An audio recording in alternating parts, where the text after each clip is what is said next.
하나님의 나라, 역전의 나라라는 제목으로 말씀을 나눕니다. 오늘 우리가 함께 읽은 말씀을 산상수훈이라고 합니다.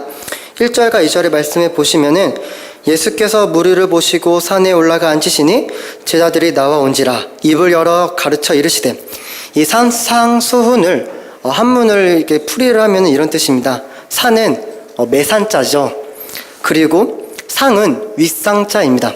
근데 제가 윗상자를 찾아보니 전 지금까지 윗상하면 위에만 가리키는 줄 알았는데 거기에는 임금이라는 의미가 있습니다. 상상을 이렇게 풀이하면은 산에서 임금이라는 뜻이죠. 그럼 수훈은 무엇일까요? 수는 드리울 수, 베풀다라는 의미입니다. 그러면 산에서 임금이 베풀어요. 무엇을 베풀죠? 바로 훈, 가르친 훈입니다. 이 산상수훈이란 말은 산에서 임금이 백성들에게 가르치는 것을 의미합니다. 성경을 찾아보면 예수님께서는 회당이나 마을이나 성전이나 바닷가나 길거리나 등등에서 가르치셨어요. 하지만 특별히 오늘의 이 산상수훈은 무엇을 생각나게 하냐면은 출애굽기 20장에 나타난 시내산에서의 하나님의 가르침이 너무나도 같이 오버랩이 됩니다. 출애굽한 이스라엘 백성들에게 하나님은 계명을 주셨습니다. 그것이 바로 우리는 십계명이라 말을 하죠. 왕이신 하나님께서 자신의 백성들에게 전하신 선포된 말씀입니다. 여기는 이제 시내산이고요. 제가 여기는 산상수훈을 비교하면서 잠시 설명을 드리도록 할게요. 시내산에서 하나님께서 말씀을 하셨을 때 이 말씀을 듣는 사람들은 누구였죠? 바로 애굽에서 종으로 살았던 사람들이었습니다. 그들에게는 자유가 없었고 억압과 고통이 있었습니다. 당시 애굽의 신이라 불렸던 바로에 의해서 너무나도 고통스러웠던 삶을 살았던 자들이죠. 그러나 이젠 그들은 애굽에서 출애굽하여 자유로운 사람이 되었습니다. 그런 자들을 통해서 하나님께서 첫 하신 말씀은 출애굽기 20장 2절의 말씀이니, 나는 너를 애굽 땅 존대었던 집에서 인도하여 낸 하나님 여호와라.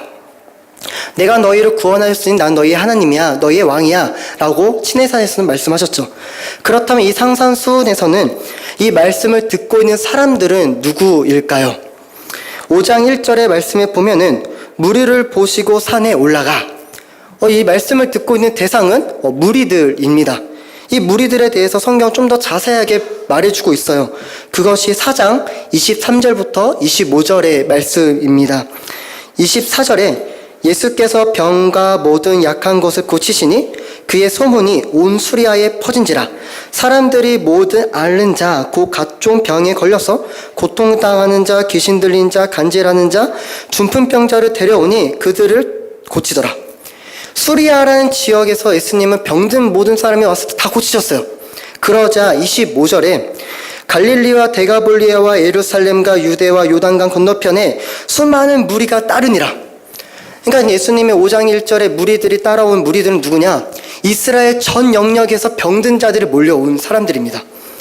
시내산에서는 자유를 얻고 행복한 사람들이었지만은 이 산상수훈에서 말씀을 듣고 있는 그 무리들은 병들고 고통 속에서 억압받고 여전히 그렇게 살아가는 사람들이 그 말씀을 듣고 있는 것입니다. 그들을 향한 예수님의 첫 마디는 바로 무엇이었냐? 너희들 행복하겠다. 사실 우리가 읽어보면은 심령이 가난한 자는 복이 있나니 이렇게 나와 있지만 헬라어 어순을 보면은 복이 있다가 먼저 나와요. 다시 말하면 이 무리들을 모아놓고서 하시는 첫 번째 말씀은 너희들 행복하겠구나. 도대체 뭐가 행복하다는 것이죠? 병들어서 고통 속에 살아가는 것이 행복인가요? 당시 로마의 억압 속에서 자유 없이 살아가는 것이 행복인가요? 당시 로마 제국은 종교의 자유를 줬어요. 그래서 종교 지도자들은 배불리 먹고 살 수 있었고 오히려 그 밑에서 가난한 서민들 힘들게 살았습니다. 힘들게 고통 속에 살아가는 것이 행복일까요? 심지어 거기는 무리들은 이방인들도 포함돼요. 당시 유대인들은 얼마나 이방인들을 향해서 개취급했나요? 개취급 받고 살아가는 그 사람들을 향해서 예수님의 첫 마디는 행복하겠다. 오늘날 시험 들어서 고통 속에 살고 있는 성도들에게 찾아가서 이렇게 말할 수 있을까요? 당신은 시험 들었으니 행복할 거야. 너 참 부럽다. 나도 너처럼 이렇게 고난 당하고 싶은데. 그렇게 말할 수 있는 성도는 없어요. 어쩌면 이렇게 생각할 수 있을 것 같아요. 어차피 예수님께서 다 고쳐주실 거 아닙니까? 어차피 상상수훈 말씀 끝나면 예수님이 한 명 한 명 기도해 주셔서 다 나을 테니까 결국 그들은 행복한 거 맞죠? 사실은 실제로 산상수훈 말씀이 8장에서 끝날 때는 고침을 받아요. 그럼 한 가지 질문을 해보도록 할게요. 병들어서 고통 속에서 언제 죽을지 모르는 하루하루 신음하며 살아가는 사람에게 찾아가서 예수님은 당신의 병을 고쳐주실 테니 당신은 행복한 사람입니다 라고 말할 수 있을까요? 취업이 안 돼서 걱정하고 눈치 보면서 살아온 청년에게 찾아가서는 당신 청년 걱정하지 마, 예수님은 당신에게 좋은 직장을 주실 거야, 당신은 정말로 부럽다, 너무 행복한 삶을 살아가는 거야 라고 말할 수 있을까요? 또한 재정의 위기, 가정의 위기, 자녀의 위기 팍팍 터졌는데 그 성도에 찾아가서는 모든 것이 다 해결될 테니 당신은 걱정하지 마, 당신은 행복한 사람이야. 반대로 해결되면 행복이고 해결 안 되면 불행일까요? 제가 무슨 말을 하고 싶냐면은 병들어서 고통받고 가난해서 힘든데 자유가 없이 살아가는 그 사람들을 향해서 예수님의 그 첫마디 너희들 행복하겠다, 과연 그 말을 처음 듣는 그 사람들의 심정이 맞아요, 예수님 저희 행복합니다 라고 말할 수 있을까요? 만약에 오늘날에 아프리카에 먹을 것이 없어서 가난과 기근으로 힘들어해서 하루하루 무엇을 먹을까 걱정하고 고민하고 있고 살아가는 그 사람들에게 예수님이 찾아와서는 너희들 행복할 거야, 그럼 전 대신 질문하고 싶어요. 예수님 저들의 삶이 행복해 보이십니까? 누군가의 범죄로 인해서 힘들어 고통스러워하는 그를 향해서 예수님이 찾아와서는 하시는 말씀이 너는 행복한 사람이야. 전 대신 질문하고 싶어요. 예수님 정말 제가 행복해 보이세요? 시내산에서 애굽에 종되었던 그 자들에게 만약에 예수님이 너희들 행복하구나 말하면 행복하죠. 더 이상 이들은 종에서 사는 것이 아니라 자유롭게 살아가니까 정말 행복해 보여요. 하지만 여기 시내산에서 모여있는 사람들은 누가 봐도 행복한 사람들이 아닙니다. 지금 상상수에서 말씀을 듣고 있는 사람은 전혀 행복한 사람이 아니죠. 우린 여기서 매우 중요한 한 가지를 생각해야만 합니다. 그것은 바로 행복의 기준이 무엇이냐는 거예요. 행복의 기준이. 우리가 생각하는 행복의 기준은 무엇일까요? 한번 솔직히 한번 생각해 볼까요? 모두들 사고 싶어하는 그 물건을 살 때 우리는 행복해야 합니다. 다이슨 있나요? 저희 집에 다이슨 있습니다. 행복해요. 공기청정기 있으세요? 저희 집은 삼성 거 있어요. 정말 커요 이거는. 행복합니다. 건조기 있으십니까? 저희 집은 다 있어요. 집은 좁은데 행복합니다. 사실 사람들은 살 때 행복해요. 소비를 통해서 행복을 느낍니다. 사실 소비는 행복을 사는 거예요. 저도 사실 살 때마다 행복해요. 제가 요즘에 뭐 샀냐면은 당근마켓에서 죄송합니다. 당근마켓에서 왁스를 2,000원 주고 샀어요. 왁스 이렇게 머리에. 원래 원가가 3만원짜리를 2,000원 주고 샀으니 행복할까요? 불행할까요? 행복합니다. 전 매일 아침마다 오늘도 왁스를 바를 때마다 행복을 느껴요. 이 행복 너무 좋다. 근데 중요한 건요, 이 소비를 통해 행복을 느끼는 것은 괜찮아요. 전 괜찮다 생각합니다. 근데 중요한 건 소비를 통해서 행복을 느끼는데 지속적으로 소비를 통해 행복을 살 만한 뭐가 없을까요? 돈이 없어요. 그게 문제입니다. 돈을 통해서 행복을 사는 건 괜찮아요. 하지만 돈이 있어야 행복을 살 수 있는데 결국 돈이 있어야 행복하다는 그 정립은 이게 잘못된 거예요. 반대로 오늘날 돈이 없으면 불행하다 말합니다. 돈이 없는 가정에서 태어나면 흙수저, 돈이 많은 가정에서 태어나면 금수저. 돈이 있어야 행복하다는 결론에 내리는 것이 잘못이에요. 사람들은 행복의 기준은 뭐라 정해놓나요? 돈. 근데 결국 소비를 통해서 행복을 느끼는 사람은 돈이고 행복이라는 것으로 기결을 내립니다. 돈이 행복의 기준으로 내리는 사람들에게 우리는 뭐라고 말해줄 수 있을까요? 이렇게 조언할 수 있을 것 같아요. 야야, 아무리 좋은 것을 사도 살 때만 행복하지 시간 지나봐라, 별로 행복한 거 사라진다. 제가 2,000원 주고 산 왁스 조금씩 달고 있어요. 다 쓰고 나면 저의 삶은 좀 더 행복이 사라질 것입니다. 저희 집에 아까 건조기 샀다 말씀드렸잖아요. 저희 어머니께서 요즘 이렇게 말씀하세요. 요즘은 16kg짜리 건조기가 나왔다더라. 건조기를 볼 때마다 말씀하세요. 만족하지 못합니다. 아이들이 엄마한테 엄마 나 이거 사줘, 나 정말 행복할 것 같아. 그럼 엄마 속아요. 그래 너 행복할 것 같으니 사줄게. 그 행복 아이들이 얼마나 갈까요? 오래 못 갑니다. 그렇게 말할 수 있을 것 같아요. 돈을 통해 소비를 통해 행복을 느끼는 사람에게 오래 가지 못해. 반대로 그래서 사람들이 이렇게 말해요. 야, 돈 아무리 많아봤자 뭐하냐. 건강한 게 최고지. 맞아요. 건강한 게 최고입니다. 건강하려면 무엇을 해야 돼요? 잘 먹어야 돼요. 요즘에 뜨는 것이 무엇입니까? 잘 먹는 거. 맛집 찾아다니죠.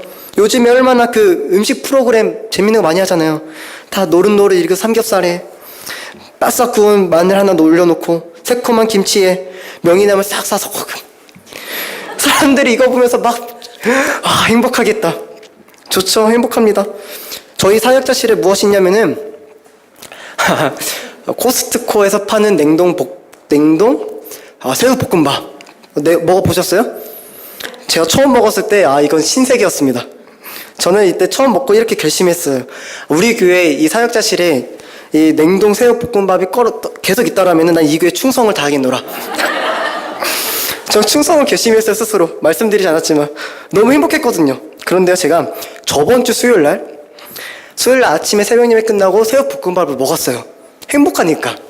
그리고 나서 그날 저녁에 새우볶음밥을 사역자 목사님과 같이 먹는데 먹었을까요? 못 먹었을까요? 남겼어요. 더 이상 안 들어가요. 사람이 먹는 것을 통해 행복을 느끼지만 시간이 지나가면 갈수록 그 맛은 내게 행복을 주는 것이 아니라 익숙함이 됩니다. 요즘에 그래서 사람들 무엇을 말하냐, 먹는 것 플러스 같이 먹는 사람이 중요하다. 맞아요. 같이 먹는 사람이 중요합니다. 맛집에 가더라도 행복하고 내가 사랑하는 사람, 내가 좋아하는 사람, 함께 하고 싶은 사람이 같이 먹어야 맛있죠. 우리는 행복을 위해서 먹어요. 함께 해야 합니다. 때로는 기운이 없으면 누군가와 함께 먹으면 행복해요. 누군가가 9배 다 사준다. 저희 두드림으로 바뀌었습니다, 제가. 저희 두드림 아이들이 무엇을 먹고 싶냐 했더니 9배, 빕스. 아이들은 행복할 거예요. 그런데 데리고 가면은. 근데 중요한 거는 행복의 기준이 먹는 것과 사랑하고 함께하는 사람과 먹는 것을 통해 행복을 느끼는데, 중요한 것은 계속 그렇게 먹고 가면 어떻게 될까요? 작작 좀 먹어라. 그 몸에 찐 살 어떻게 하겠냐. 저야 먹어도 살 안 찌니까 상관없는데, 살이 찐 살은 어떻게 할까요? 걷잡을 수 없이 살이 찝니다. 과연 그것이 행복일까요? 요즘에 불교에서 뜨는 사람이 있어요. 과연 이 자리에 불교를 말해도 될지 모르겠지만, 이 법륜 스님이라는 사람이 있습니다. 법륜 스님. 증문 질설에 들어보셨어요? 못 들어보셔야 됩니다. 우리는 설교 듣기도 바쁜데 이런 거 들을 시간이 없어요. 이게 뭐냐면은 평균 조회수가 10만이 넘어요. 그러니까 가장 많은 조회수 찾아봤더니 90만이에요. 90만. 제가 한국 교회 그 목사님들 중에 90만이 넘는 설교자를 찾기는 힘들어요. 이 사람이, 법륜 스님이 뭐라 말했냐, 행복은 오늘날 소비를 통해 행복을 느끼고 먹는 것과 함께한 사람들의 행복을 느끼고 있는 오늘날 이 사람들에게 행복을 이렇게 말을 해요. 행복은 괴롭히지 않는 것을 뜻합니다. 도대체 이게 무슨 말이야? 그러다가 해민 스님을 찾았어요. 같은 이제 불교 직종을 같이 살펴봐야 되니까. 이 해민 스님은 뭐라 말하냐? 우리가 행복을 느끼는 것은 욕심내는 마음을 내려놓는 것입니다. 뭔가 끊임없이 구하는 마음이 쉬울 때 행복합니다. 이 두 분의 이 스님들의 말을 종합해 보면은 내 욕심을 내려놓으면 나를 괴롭히지 않잖아요. 뭔가 살려고 할 필요가 없으니까. 내 욕심만 내려놓으면 행복을 얻을 수 있다라고 말합니다. 좀 공감되세요? 공감되시면 안 됩니다. 그래서 요즘은 뭐가 뜨는가 봤더니 이 심리학적인 접근을 많이들 하잖아요. 인본주의, 인간이 무엇인가 하니까 구재선 서원국 교수가 인간행동연구소 연세대학교 심리학과에서 발표한 논문이 하나 있어요. 한국인 누가 언제 행복한가? 이 논문은 19세 이상 1000명의 대상으로 연구를 실시합니다. 전체 집단으로 연령, 성별, 결혼상태, 종교, 유무, 학력, 직업의 소득 등을 가지고 행복의 기준을 점수를 매긴 거예요. 이 논문의 종합적인 논의는 이러합니다. 행복한 삶을 살아가는 데 있어서 외적 상황의 요인보다 개인의 심리적 특성이 더 중요하다. 외적 사항은 연령, 나이가 적다고 행복한 것이 아니라, 결혼을 했다고 행복한 것이 아니라, 종교를 가지고 있다 행복한 것이 아니라, 높은 학위를 가지고 있다고 행복한 것이 아니라, 높은 소득을 갖고 있다 행복한 것이 아니라, 개인적인 상황이 더 중요하다는 거예요. 일생 동안 상당량의 에너지를 학벌과 직업과 물질을 취득하는 것에 우리나라로 썼잖아요. 일면에는 학벌과 돈을 많이 벌면 행복할 수 있다는 일반인들의 신념이 있다고 합니다. 그러나 우리의 기대와 달리 학벌과 직업, 경제 수준에 따라서 사회적 대우가 달라질지는 몰라도 개인이 느끼는 행복차는 없다고 합니다. 그래서 이 논문의 결과는 이거예요. 외적인 객관적 여건의 차이가 없으니 개인이 원하고 행복을 느끼는 것이 있다면 개인의 마음이 원하는 대로 해라. 결국은 너가 원하는 거 하라는 거예요. 그것이 행복하다. 독일의 노벨 문학상을 받은 헤르만 헬셀이 쓴 데미안의 책이 있어요. 나는 누구인가라는 해답을 내려준 책인데, 쉽게 말하면 이거예요. 너의 삶은 너가 주인이니까 너가 행복한 거 해. 너가 행복한 거 찾으라는 거죠. 행복의 기준을 다른 사람이 정해놓은 기준대로 살지 말고, 그것에 맞춰 살지 말고, 너가 원하는 거, 너 삶의 주인은 너니까 너가 행복하다 느끼는 것을 하라는 거예요. 너가 소비를 통해서 행복을 느끼며 소비를 하고, 먹는 것을 통해서 행복을 느끼며 먹고, 누군가 함께할 때 행복하면 함께하고, 욕심을 버리는 것을 통해 행복한다면 그렇게 살아라. 너의 삶은 너의 기준이니까, 고유한 너니까 어느 누구도 너의 삶을 감속하지 못한다. 공감되십니까? 그런데 제가 이렇게 하나하나 설명한 것을 살펴보면서 느낀 것이 하나 있었어요. 개인의 마음에서 행복을 찾는데 중요한 것은 인간의 마음은 자꾸 바뀐다는 사실입니다. 좋다가도 싫어지고 싫다가도 좋아지는 것이 인간의 마음이에요. 우리 마음이 한결 같나요? 자녀가 태어났을 때는 어릴 적에 보면은 아이고 너무 행복했어, 너무 이뻐요. 하지만 크면 클수록 정말 그 행복이 유지될까요? 오히려 불행이라고 느낄 때가 더 많습니다. 사람은 결국 행복의 기준이 바뀌어요. 좋다고 싫어져요. 저번엔 이거 할 때 행복해서 이번에 똑같이 이거 했는데 전혀 기쁨이 없어요. 스스로가 마음이 달라지는 것입니다. 이미 내 안에 있는 행복의 기준이 바뀌어 있어요. 사실 기준이라는 것은 바뀌면 안 되잖아요. 기준이 바뀌면 흔들립니다. 무너져요. 그때마다 행복의 기준이 바뀌니 결국 누가 더 힘들어질까요? 나입니다. 난 도대체 무엇 때문에 행복한 거지? 결국 내가 힘들어져요. 더 중요한 것은 내가 정해놓은 행복의 기준이 맞는 것인지 틀린 것인지 분별하지를 못해요. 내가 누군가가 야 너 이런 걸로 행복하면 안 돼 말을 하면은 네가 뭔데 왜 내 삶에 간섭하냐, 나는 내 삶이다, 난 이것이 행복 느끼는데, 누군가에 구분할 수 없고 분별할 수도 없고 판단을 내릴 수도 없습니다. 그렇게 행복이 가장 계속 바뀌다 보면은 사람은 행복 슬럼프에 빠져요. 무엇이 행복인지 몰라요. 결국은 사람들이 정해놓은 행복의 기준에 똑같이 다시 맞춰 살 수밖에 없습니다. 좋게 말하면은 기준에 맞춰 사는 것이고, 나쁘게 좀 가격하게 말하면은 세상이 정해놓은 행복의 기준에 끌려가며 살아가는 것입니다. 이런 세상에 왕이신 예수 그리스도께 선포하세요. 무엇을요? 하나님 나라의 행복의 기준을요. 이것이 바로 산상수훈입니다. 이것이 바로 팔복이에요. 이것이 행복이다. 세상의 기준의 행복을 말하는 것이 아니라 왕이신 하나님께서 이 땅 가운데 내려오셔서 하시는 것은 이것이 바로 진정한 행복의 기준이라고 말씀하시는 것이 우리가 읽은 산상수훈의 말씀입니다. 내가 8가지 복 중에 4가지는 하나님과 관계 속에서 행복을 말하고요, 또한 4가지는 사람들과 관계 속에서 행복을 말합니다. 오늘은 다 살펴보고 싶지만 여러분 집에 못 갈까봐 하나만 살펴보도록 하겠습니다. 첫 번째 3절 말씀이에요. 심령이 가난한 자는 복이 있나니 천국이 그들의 것이며. 아까 전에 말했지만 이 구조는 너희들이 행복하겠다라고 먼저 말을 해줍니다. 누가 행복하죠? 바로 심령이 가난한 자가 행복하다고 말합니다. 심령이 가난한 거, 심령은 무엇입니까? 바로 마음이에요. 마음이 가난한 자, 마음이 상한 자, 마음이 포로된 자, 마음이 파산된 자를 향해 예수님께서 하신 말씀은 행복하다고 말씀하십니다. 마음이 상해 본 적이 있으십니까? 저희 남동생이 있어요. 작년에 고1인데 학교에서 수련회를 이렇게 가잖아요. 어느 날 얘가 수련회를 가기 싫다고 말을 하는 거예요. 동생아, 왜 가기 싫냐? 가야지. 아, 싫어.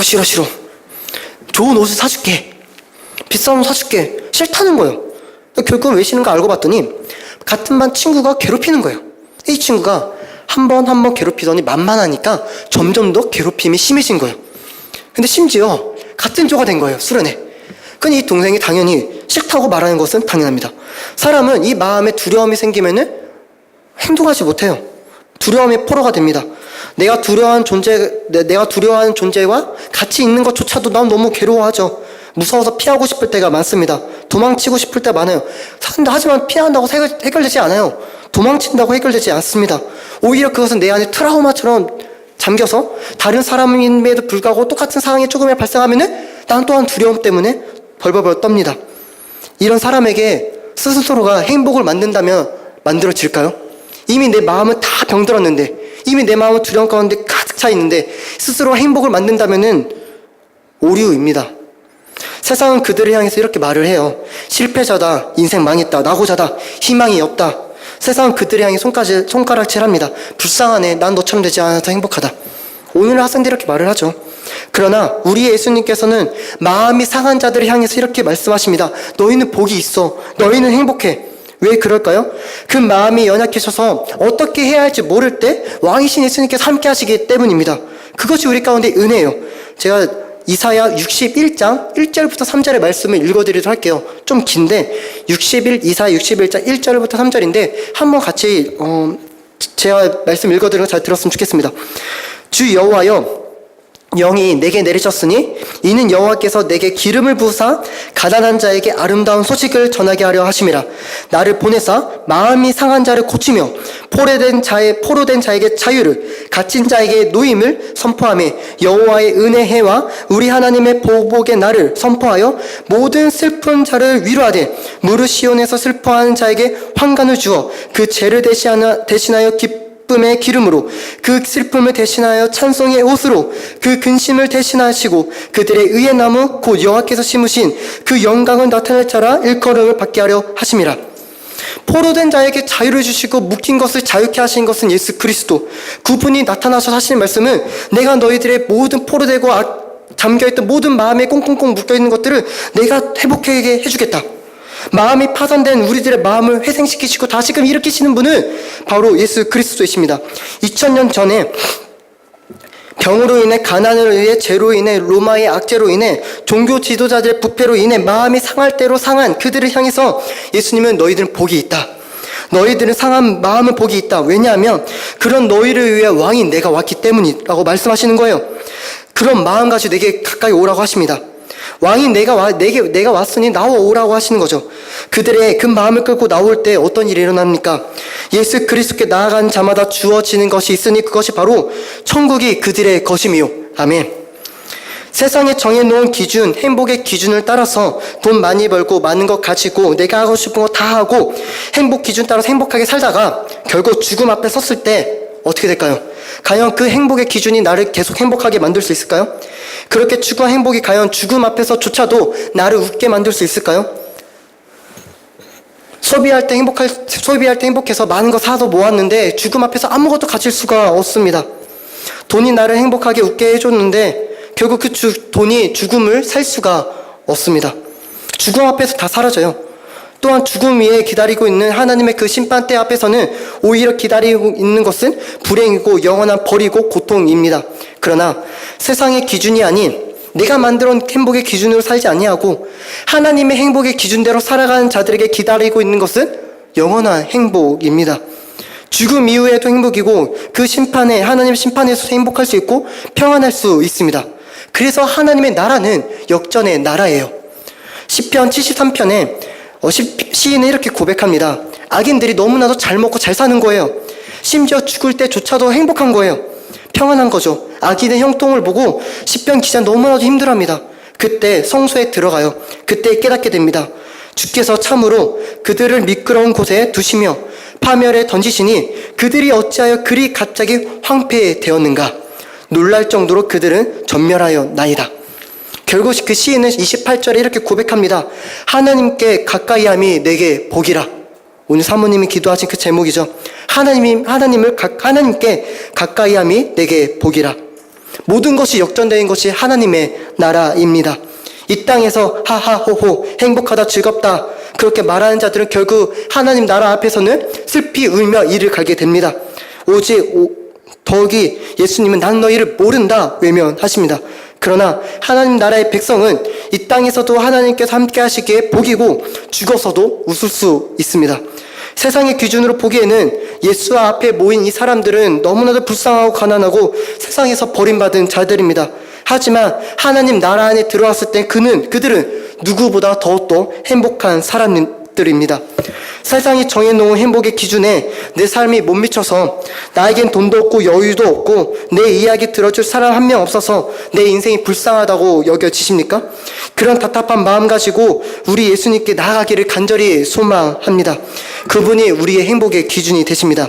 주님께 나아갈 때 행복할까요? 행복합니다. 그 행복 경험해 보셨습니까? 제가 고등학교 1학년 때 여름 수련회를 통해서 인격적으로 예수님을 만났어요. 그리고 그때부터 시작한 것이 기도 생활입니다. 그래서 학교에서 밤 10시 야자가 끝나면은 교회 기도실에 가서 기도를 시작했습니다. 눈이 오나 비가 오나 시험을 보나 안 보나 상관없이 말이죠. 끊임없이 매일매일. 왜 갔냐면요, 예수님께 나아갈 때마다 제가 위로를 받았어요. 예수님께 나아갈 때마다 제가 힘을 얻었어요. 그 지친 마음 가지고 예수님께 나아가면은 깨달았습니다. 예수님 내게 위로자 되시고 힘을 주시는구나. 우리가 믿고 있는 예수님은 우리의 행복의 기준 되십니다. 귀한 성도님, 행복의 기준은 무엇입니까? 하나님 안에서 우리는 행복할 수 있습니다. 그 안에 자유가 있고 행복이 있습니다. 오해하지 않았으면 좋겠어요. 소비하지 말라는 게 아니에요. 먹지 말라는 게 아닙니다.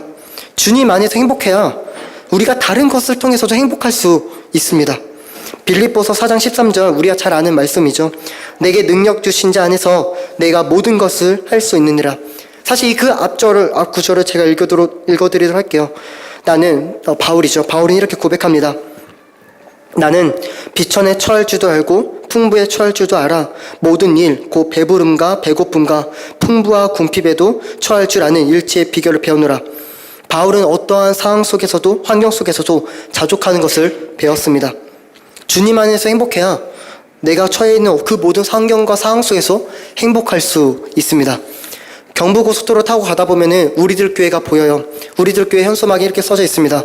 결혼의 목적은 행복이 아니라 거룩입니다. 무엇을 의미합니까? 세상의 행복의 기준, 돈이 행복이다, 결혼에 행복하다, 잘 먹어야 행복하다, 내가 원하는 거 해야 행복하다. 아니죠. 세상의 기준에 살아가다 보면은 우리는 오히려 행복 슬럼프에 빠집니다. 그러나 주님 안에서 행복하면은 그 모든 것 또한 행복을 경험할 수 있습니다. 우리 인생 가운데 가장 중요한 것은 그 주님 안에서의 행복이 우선 되어야 합니다. 귀한 성도님, 주님 안에서 행복한 삶을 살고 계십니까? 어디서 그 행복을 얻고 계시나요? 우리 주님 안에서 행복이 있습니다. 그 주님은 지금도 살아계시고 여전히 지금 우리 가운데 함께하고 계세요. 때로는 우리 마음 가운데 상한 심령 속에 있는 우리들을 향해서 부르십니다. 내게 다가와라. 내가 그 마음 회복시켜줄게. 그리고 우리 가운데 주어진 것은 천국, 하늘 나라이죠. 내 안에 이루어져야 내 안에 행복이 있습니다. 세상의 기준으로 살아가지 아니하고 하나님의 기준으로 우리는 살아갈 수 있고, 주님 안에서 행복해야 내게 주어진 모든 삶, 내가 좋은 집에 살든 가난한 집에 살든, 내가 좋은 것을 갖고 있든 내가 안 좋은 걸 갖고 있든 상관없이 자족할 수가 있습니다. 말씀을 정리하면서 결국 상산수훈이 8장 상산수훈 말씀이 끝나고 8장 1절에 이렇게 기록됩니다. 예수께서 산에서 내려오시니 수많은 무리가 따르니라. 아멘. 귀한 성도님, 하나님을 빼고 예수님을 빼고 행복을 말할 수 없습니다. 하나님과의 관계는 차단시켜 놓고 우리는 다른 곳에 행복을 찾을 때가 많습니다. 이것은 속는 것이죠. 그러나 왕이신 예수 그리스도께 나아갈 때마다 내 안의 행복은 이루어지고 찾아옵니다. 주님 안에서 그 행복을 매일매일 삶 속에 경험하기를 간절히 소망합니다. 아멘. 우리 시간 함께 기도했으면 좋겠습니다.